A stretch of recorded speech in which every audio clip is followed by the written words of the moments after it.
শেখ হাসিনা কামাল সহ ৩ জনের বিরুদ্ধে মানবতাবিরোধী অপরাধ মামলায় প্রধান তদন্ত কর্মকর্তার জবানবন্দি, ট্রাইব্যুনালে গণহত্যার ভিডিও প্রদর্শন। নির্বাচনে কোনো কেন্দ্রে কারচুপির অভিযোগ পেলেই ভোট স্থগিত, সুশীল সমাজের সাথে সংলাপে সিইসি, চলছে শিক্ষাবিদদের সাথে আলোচনা। মত প্রকাশে বাধা না দিতে রাজনৈতিক দলগুলোর প্রতি তথ্য উপদেষ্টার আহ্বান, তথ্য অধিকার আইন বাস্তবায়নে সরকার ব্যর্থ, সেমিনারে বললেন বক্তারা। রাজধানীর আজিমপুরে হাজী সেলিমের মালিকানাধীন ভবনে যৌথ বাহিনীর অভিযান, ৬টি বিলাসবহুল গাড়ি জব্দ।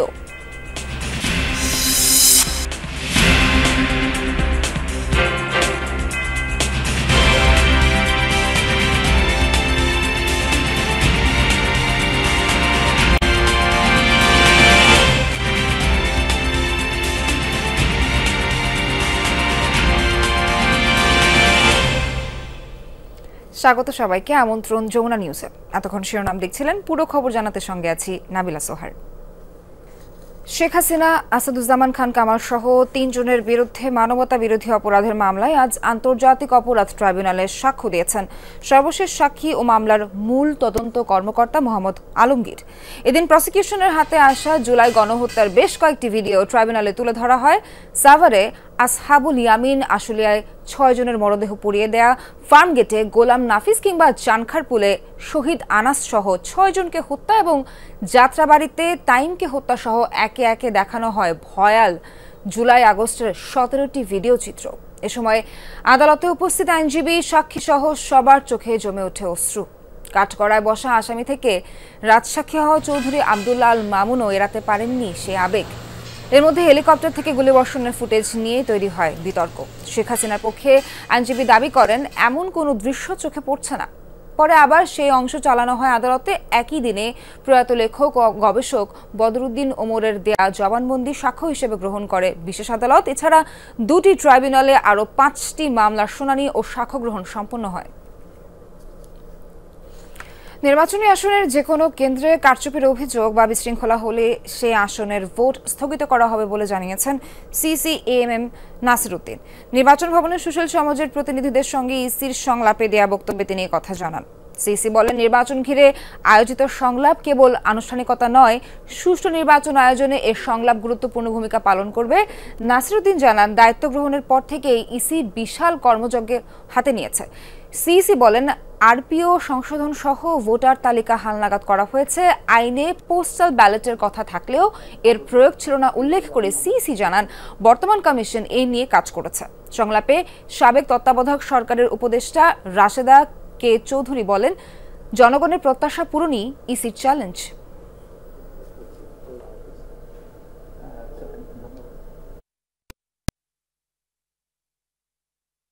যদি দেখা যায় যে আমরা কোনো সমস্যা হচ্ছে, এই পুরো কনস্টিটিউয়েন্সি ইলেকশন বাতিল, পরে আবার আর্মিটার 10 গুণ ডেপ্লয় করে এটা করবো, সেই ব্যবস্থা আমরা ইনশাআল্লাহ করব।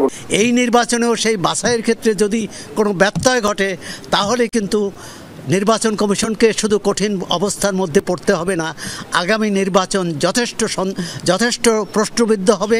নির্বাচন কমিশনের কাছে আমাদের অনেক অনেক প্রত্যাশা। তাদের বড় চ্যালেঞ্জটাই হবে এই প্রত্যাশা ম্যানেজমেন্ট। রাজধানীর আজিমপুর দায়রা শরীফ এলাকায় সাবেক সংসদ সদস্য হাজী মোহাম্মদ সেলিম মালিকানাধীন একটি ভবনে অভিযান চালাচ্ছে যৌথ বাহিনী। দুপুর 12টা থেকে ভবনটি ঘিরে রাখে যৌথ বাহিনী। আইন শৃঙ্খলা রক্ষাকারী বাহিনী জানায়, ভবনটির পার্কিংয়ে লুকিয়ে রাখা 6টি বিলাসবহুল গাড়ি উদ্ধার করা হয়েছে। গুলশানারা মাসুদা টাওয়ার নামের ওই ভবনটিতে যেসব গাড়ি পাওয়া গেছে, তার মধ্যে সংসদ সদস্যের লোগো সংবলিত একটি গাড়িও রয়েছে। ভবনের ম্যানেজার গাড়িগুলো সম্পর্কে সঠিক তথ্য দিতে পারেনি। জিজ্ঞাসাবাদের জন্য আটক করা হয়েছে ভবনের ম্যানেজারকে। কি কারণে এই অভিযান, সে বিষয়ে এখনো সুনির্দিষ্ট কিছু জানায়নি যৌথ বাহিনী।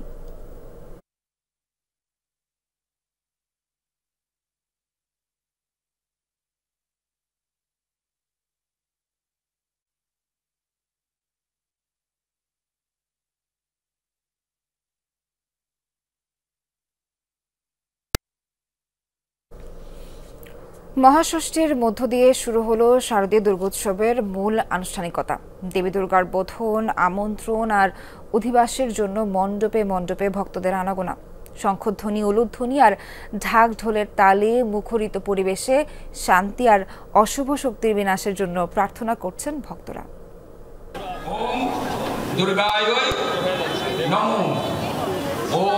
প্রদীপের আলো, ধূপের ধোয়া, শঙ্খধ্বনি আর উলুধ্বনিতে মুখর পূজা মণ্ডপ, এসবই দুর্গতি নাশিনী দেবী দুর্গার আমন্ত্রণের আয়োজন।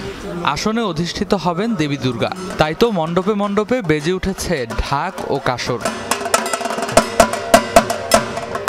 মহাষষ্ঠীতে দেবী দুর্গার আমন্ত্রণ ও অধিবাস, এর মধ্য দিয়েই শুরু শারদীয় দুর্গা উৎসবের মূল আনুষ্ঠানিকতা।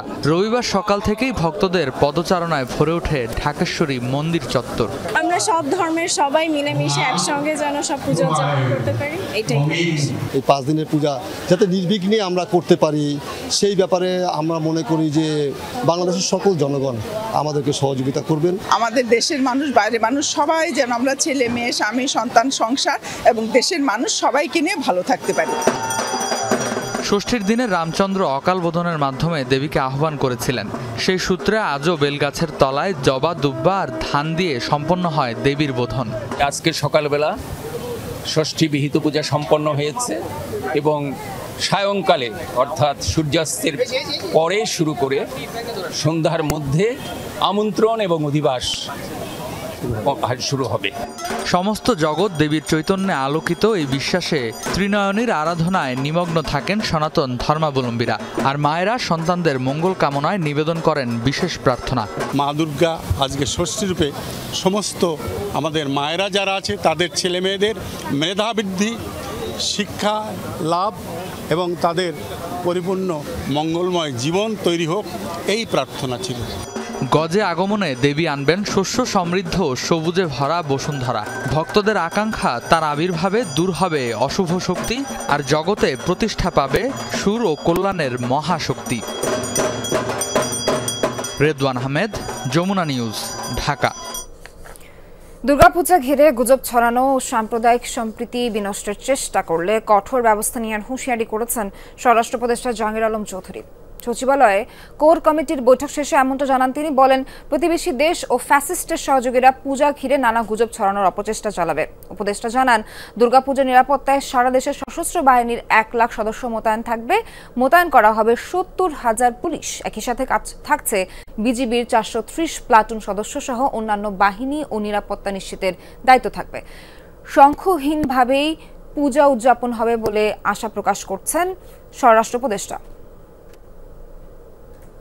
সামাজিক যোগাযোগ মাধ্যমে শারদীয় দুর্গাপূজাকে কেন্দ্র করে সম্প্রীতি বিনষ্ট করার লক্ষ্যে দুষ্কৃতিকারী ও গুজব সৃষ্টিকারীদের বিরুদ্ধে কঠোর আইনানুগ ব্যবস্থা গ্রহণ করা হবে।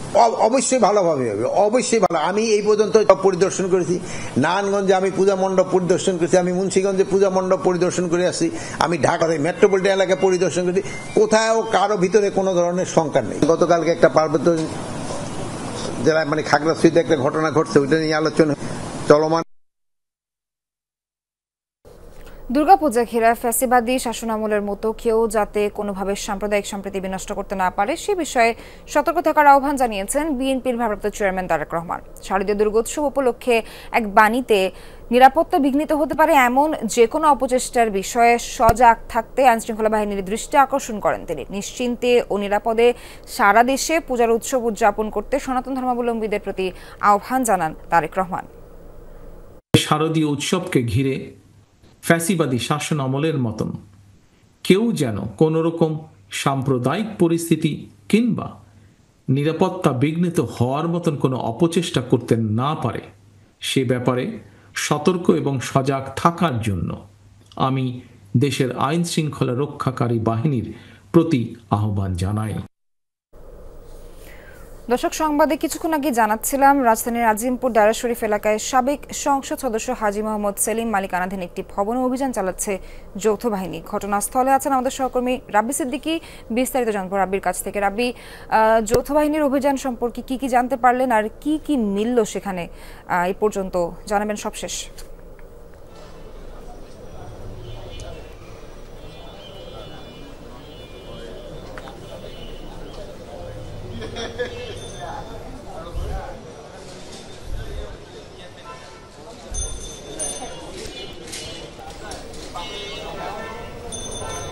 রাব্বি, নিশ্চয়ই শুনতে পাচ্ছেন আমাকে? নির্বাহী ম্যাজিস্ট্রেটের নেতৃত্বে কিন্তু দুপুর 12টা থেকে এই আজিমপুরের এই বাসাটিতে অভিযান শুরু হয়েছে এবং সেটা কিন্তু এখনও চলছে। প্রাথমিকভাবে আমাদের কাছে যে তথ্য আছে যে এখানে বেশ কয়েকটি বিলাসবহুল গাড়ির সন্ধান পেয়েছে এবং সেই গাড়িগুলো আসলে প্রকৃত মালিক কার সেটির খোঁজ চলছে। এরই মধ্যে আমরা দেখেছি নির্বাহী ম্যাজিস্ট্রেট তিনি কিন্তু ভেতরে আছেন এবং সেই সাথে তিনি এই ভবনের, আপনি জানেন যে এই ভবনটির মালিকানায় আল মদিনা গ্রুপ এবং এই আল মদিনা গ্রুপটি হচ্ছে সাবেক সংসদ সদস্য হাজি সেলিমের মালিকানাধীন এবং তার পরিবারই মূলত এখানে এই ব্যবসা পরিচালনা করতেন। সেই প্রতিষ্ঠানের একটি আবাসন ব্যবসাও আছে। সেই আবাসন ব্যবসার একটি অ্যাপার্টমেন্ট হচ্ছে এই আমি যেখানে দাঁড়িয়ে আছি এবং এখানে আসলে নানান ধরনের গুঞ্জন পাওয়া গেছে বা গোয়েন্দা সূত্র থেকে যে কিছু খবর এসেছে যে আসলে নিষিদ্ধ কার্যক্রম নিষিদ্ধ রাজনৈতিক দলটি এখানে সভা করেছে এবং নানান ধরনের তাদের পরিকল্পনা ছিল দেশের আইন শৃঙ্খলা পরিস্থিতি নষ্ট করার বা বিশৃঙ্খল পরিবেশ তৈরি করার এবং সে কারণেই গোয়েন্দা তথ্যেই কিন্তু এখানে সহ হাজি সেলিমের মালিকানাধীন বেশ কয়েকটি অফিসে কিন্তু অভিযান চলছে। এখানে আমরা আছি, সেনাবাহিনীর সদস্যরা আমাদেরকে বলেছেন যে আসলে অভিযানটি এখনও শেষ হয়নি এবং শেষ হওয়ার পর আমরা নির্বাহী ম্যাজিস্ট্রেটের সাথে কথা বলেছি, তিনি আনুষ্ঠানিকভাবে আমাদেরকে জানাবেন যে এই যে তল্লাশি কার্যক্রমে এই ভবনটি থেকে কি পাওয়া গেল। সবশেষ জানাচ্ছিলেন রাব্বি, অনেক ধন্যবাদ আপনাকে। ত্রয়োদশ জাতীয় সংসদ নির্বাচন উপলক্ষে বিশিষ্ট শিক্ষাবিদদের সাথে নির্বাচন কমিশনের সংলাপ অনুষ্ঠিত হচ্ছে নির্বাচন ভবনে। সেখান থেকে যুক্ত হচ্ছেন সহকর্মী তানভীর মৌসুম। তানভীর, কে যোগ দিলেন দ্বিতীয় ধাপের সংলাপে আর কি মতামত তুলে ধরছেন, একটু বিস্তারিত জানাবেন। দ্বিতীয় ধাপের সংলাপ এখন চলছে এবং সেখানে আসলে আমরা দেখেছি যে বিভিন্ন শিক্ষাবিদ এবং যারা বিভিন্ন বিশ্ববিদ্যালয়ের উপাচার্য এবং সাবেক উপাচার্য এবং অধ্যাপক তারা কিন্তু এখানে আজকে অংশ নিয়েছেন এই দ্বিতীয় পর্বের সংলাপে, প্রথম দিনের দ্বিতীয় পর্বের সংলাপে। এবং আমরা দেখেছি যে প্রথম পর্বে ছিল আসলে সুশীল সমাজের প্রতিনিধি এবং বুদ্ধিজীবীরা। এখন মূলত প্রতিটি যারা এরকম শিক্ষাবিদ রয়েছেন এবং বিশ্ববিদ্যালয়ের যারা উপাচার্যরা রয়েছেন তারা কিন্তু বলছেন কিভাবে এই নির্বাচনটাকে আরও সুষ্ঠু করার জন্য কি করা যেতে পারে সে বিষয়ে কিন্তু তারা দিক নির্দেশনা দিয়ে যাচ্ছেন এবং সেই অনুযায়ী আসলে তারা বিভিন্ন ধরনের পরামর্শ দিচ্ছেন। এবং এর মধ্যে যেসব ডাকসু নির্বাচন হয়েছে, জাকসু নির্বাচন হয়েছে, অর্থাৎ যেসব জায়গার এরকম ছাত্র সংসদ নির্বাচন হয়েছে সেখানে আসলে কীরকম অভিজ্ঞতা ছিল সেই অভিজ্ঞতাকে আসলে নির্বাচন কমিশন কাজে লাগাতে পারে কিনা এই বিষয়গুলো নিয়ে কথা হয়েছে। আমরা দেখেছি যে ঢাকা বিশ্ববিদ্যালয়ের উপাচার্য তিনি কথা বলেছেন এবং তিনি তথ্য প্রযুক্তি, সোশ্যাল মিডিয়া এই বিষয়গুলো নিয়ে বলেছেন। তিনি বলেছেন এছাড়াও তথ্য প্রযুক্তির ব্যবহার ছাড়াও তিনি আরেকটি বিষয় উল্লেখ করেছেন যে যারা আসলে নির্বাচনে পরাজিত হবে তারা অসন্তুষ্ট থাকবে এবং সেক্ষেত্রে আসলে তারা বিভিন্ন ধরনের নাশকতা করতে পারে বা শিষ্টাচার তাদের মধ্যে নাও থাকতে পারে। সেক্ষেত্রে আসলে প্রতিরক্ষামূলক ব্যবস্থা হিসেবে যত বেশি সম্ভব আসলে ক্যামেরার উপস্থিতির ব্যাপারটি তিনি ক্যামেরার উপস্থিতি নিশ্চিত করার ব্যাপারে জানিয়েছেন। এবং আসলে অনেকেই আমরা দেখেছি যে শুরু থেকে এখন পর্যন্ত পিআর পদ্ধতি নিয়ে তারা পিআর পদ্ধতি আসলে কতটুকু যৌক্তিক এবং পিআর পদ্ধতি নিয়ে আসলে নির্বাচন কমিশন আসলে কি পদক্ষেপ নেবে সে বিষয়ে আসলে একটি স্পষ্ট অবস্থানের জন্য কিন্তু অনেকে জোর দিয়েছেন। সোহার, তানভীর আপনাকে ধন্যবাদ। টাঙ্গাইলের শিবপুরে গ্যাস সঞ্চালনের পাইপ ফেটে 14,000 গ্রাহক ও 15টি পাম্পে বন্ধ গ্যাস সরবরাহ। 3 উপজেলায় বন্ধ রয়েছে বিদ্যুৎ সরবরাহ। এই বিষয়ে আরও জানাতে যুক্ত হচ্ছেন সহকর্মী শামীম আল মামুন। শামীম, গ্যাস সঞ্চালন লাইনটা আসলে কিভাবে ফেটেছে আর এই মেরামত কাজ কি ইতোমধ্যে শুরু হয়েছে কিনা সবশেষ জানাবেন। সোহার, আমি কিন্তু আপনার মাধ্যমে দর্শকদের জানাতে চাই যে এই যে গ্যাস লাইনের যে লিকেজ হয়েছে সেটি কিন্তু আপনার মাধ্যমে দর্শকদের দেখাতে চাই যে এই যে আপনারা দেখতে পাচ্ছেন যে গ্যাস লাইনটি কিন্তু লিকেজ হয়ে উপরে যেহেতু পানি রয়েছে সে কারণে হচ্ছে যে বুদবুদ করে কিন্তু গ্যাস প্রচুর পরিমাণে বের হচ্ছে। এটি কিন্তু সকাল থেকেই এই ধরনের ঘটনা ঘটেছে এবং টাঙ্গাইলে প্রায় 15টি সিএনজি পাম্পে কিন্তু গ্যাস সরবরাহ বন্ধ রয়েছে এবং প্রায় 15,000-এর অধিক গ্রাহক কিন্তু এই গ্যাস সঞ্চালন থেকে বন্ধ রয়েছে। আরেকটি বিষয় জানিয়ে রাখি যে এখানে কিন্তু কয়েকটি কাজ রয়েছে, যেহেতু এই গ্যাস লাইনের উপরের হচ্ছে পল্লী বিদ্যুতের যে বিদ্যুতের খুঁটি, এই বিদ্যুতের খুঁটি থাকার কারণে হচ্ছে যে এই পল্লী বিদ্যুতের লাইন কিন্তু 3টি উপজেলাতে বন্ধ রয়েছে। এই 3টি লাইন সরবরাহ করার জন্য বিদ্যুৎ অফিস থেকে পল্লী পল্লী বিদ্যুতের আরেকটু দূরত্ব কিন্তু গ্যাসের যে বিদ্যুতের খুঁটি বসানো হচ্ছে এবং বিদ্যুতের খুঁটি বসানোর পরপরই এই যে পল্লী বিদ্যুতের লাইন সঞ্চালন হবে এবং পল্লী বিদ্যুতের লাইন সঞ্চালন হওয়ার পর যে গ্যাসের পাইপের উপরে যে লিকেজটা হয়েছে সেই বিদ্যুতের খুঁটিটি কিন্তু সরানো হবে এবং সরানোর পর হচ্ছে যে এই গ্যাস লাইনের কাজ শুরু হবে এবং গ্যাস লাইনের কাজ শুরু হওয়ার পর আসলে বোঝা যাবে যে কতক্ষণ নাগাদ গ্রাহকরা তাদের গ্যাস সংযোগ পাবেন এবং সিএনজি স্টেশনগুলোতে গ্যাস সংযোগ পাবেন।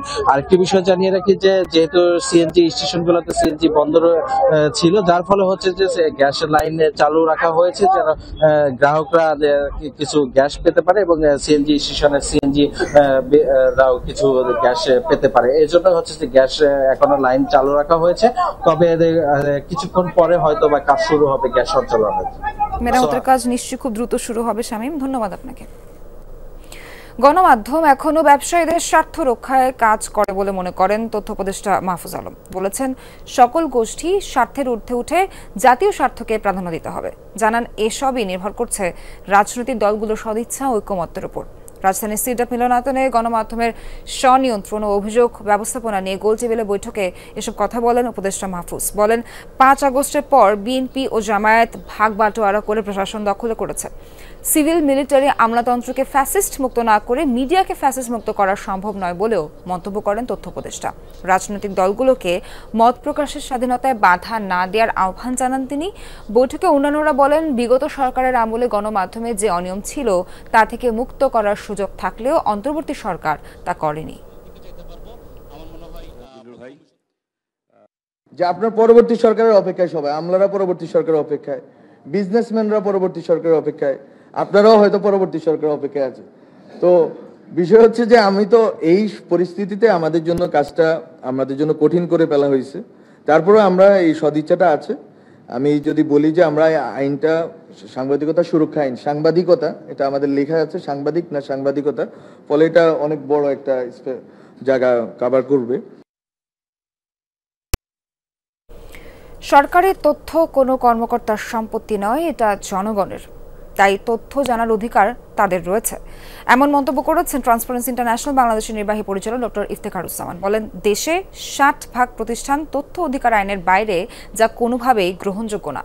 রাজধানীর একটি হোটেলে তথ্য অধিকার দিবসে আয়োজিত সেমিনারে এসব কথা বলেন তারা। সেমিনারে সুজন সম্পাদক বদিউল আলম মজুমদার বলেন ভোটারদের মৌলিক অধিকার হলো প্রার্থীদের তথ্য পাওয়া।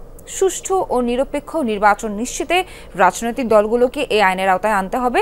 অনুষ্ঠানে বক্তারা বলেন সরকারি কর্মকর্তাদের তথ্য গোপনের প্রবণতার পরিবর্তন না করলে তথ্য অধিকার আইনের সুফল মিলবে না।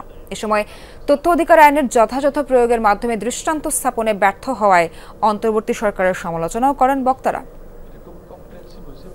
বিভিন্ন সরকারি প্রতিষ্ঠানে গুরুত্বপূর্ণ দায়িত্বে নিয়োজিত থাকেন, তাদেরকে একটা জিনিস উপলব্ধি করতে হবে, সরকারি তথ্য কোনো সরকারি কর্মকর্তার তথ্য নয়, সরকারি তথ্য জনগণের তথ্য এবং জনগণের অধিকার আছে এই তথ্য জানার। সুষ্ঠু নিরপেক্ষ গ্রহণযোগ্য নির্বাচন নিশ্চিত করার জন্য ভোটারদের প্রার্থীদের সম্পর্কে তথ্য জানার অধিকারের কোনো বিকল্প নেই।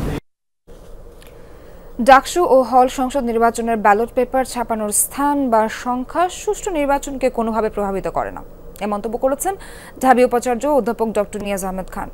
ঢাকা বিশ্ববিদ্যালয়ে এক সংবাদ সম্মেলনে উপাচার্য জানান প্রতিযোগিতামূলক দরপত্র আহ্বানের মাধ্যমে একটি প্রতিষ্ঠানকে ব্যালট পেপার ছাপানোর দায়িত্ব দেওয়া হয়। দ্রুততম সময়ে কাজ শেষ করতে তাদের সহযোগী ভেন্ডর নীলক্ষেতে 88,000 ব্যালট পেপার ছাপে। ভিসি জানান বিষয়টি বিশ্ববিদ্যালয় কর্তৃপক্ষকে জানানো হয়নি। এ বিষয়ে বিশ্ববিদ্যালয় প্রশাসন জানতে চাইলে ভেন্ডর লিখিতভাবে ভুল স্বীকার করে। ডাকসু নির্বাচন সর্বমহলে গ্রহণযোগ্য হয়েছে বলে দাবি করেন উপাচার্য। এছাড়া সিসি ক্যামেরার ফুটেজ ও ভোটারদের স্বাক্ষরিত তালিকা দেখতে চাইলে প্রার্থীদের যথাযথ প্রক্রিয়ায় আবেদন করতে হবে বলে জানায় বিশ্ববিদ্যালয় কর্তৃপক্ষ।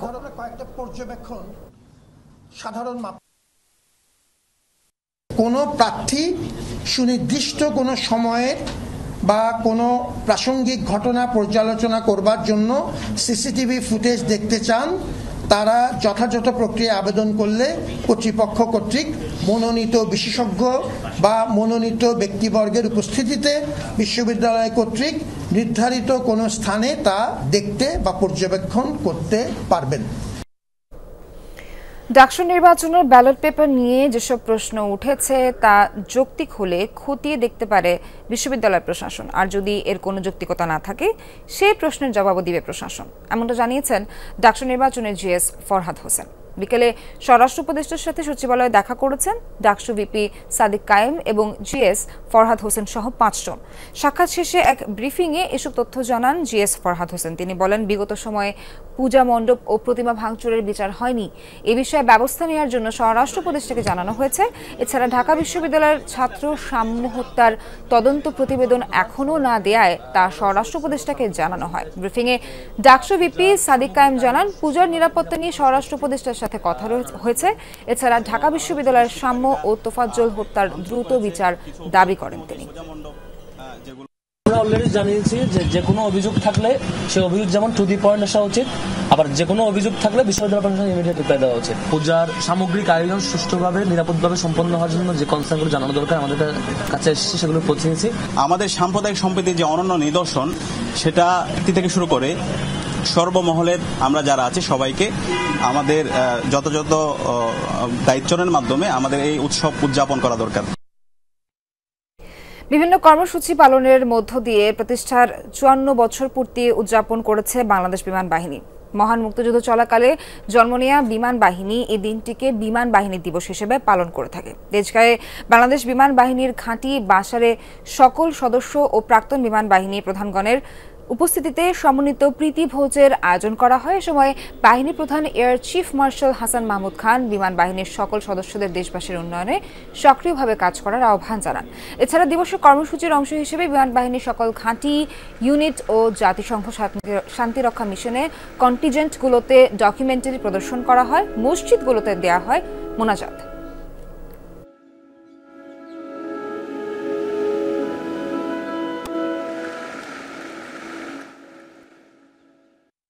আমরা সবাই অবগত আছি যে দেশের সার্বিক অর্থনৈতিক প্রেক্ষাপটে গত 4 বছর যাবৎ বিমান কেনার জন্য সরকারি অর্থ বরাদ্দের খাতটি বন্ধ রাখা হয়েছে।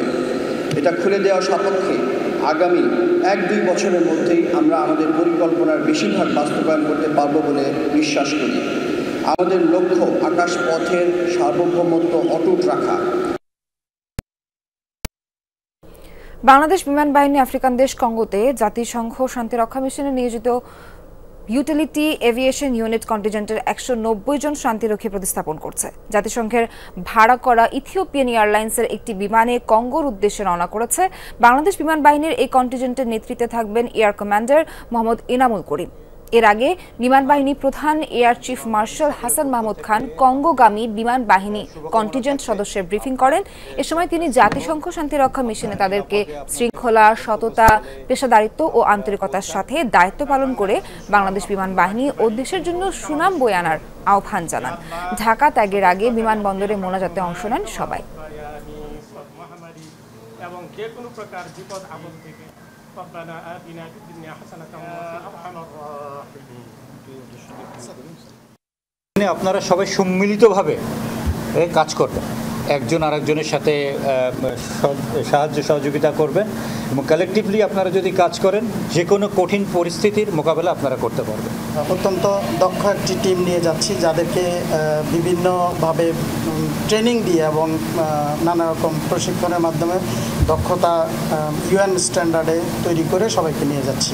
আপনারা জানেন কঙ্গোতে অত্যন্ত বৈরী আবহাওয়া, অস্থিতিশীল পরিবেশ এবং যুদ্ধ বিগ্রহ বিরাজমান, কিন্তু আমরা সমস্ত প্রতিকূলতা জয় করতে সক্ষম হব বলে মনে করি।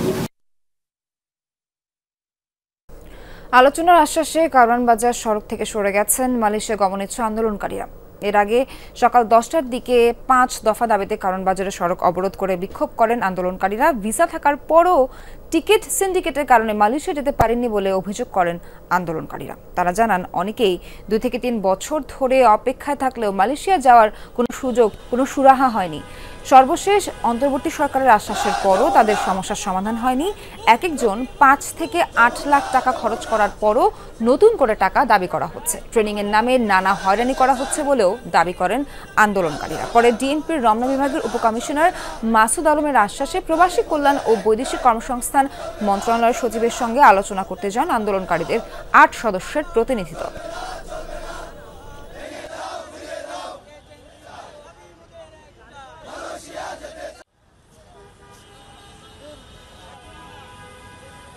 দর্শক এখানেই শেষ করছি যমুনা নিউজের আয়োজন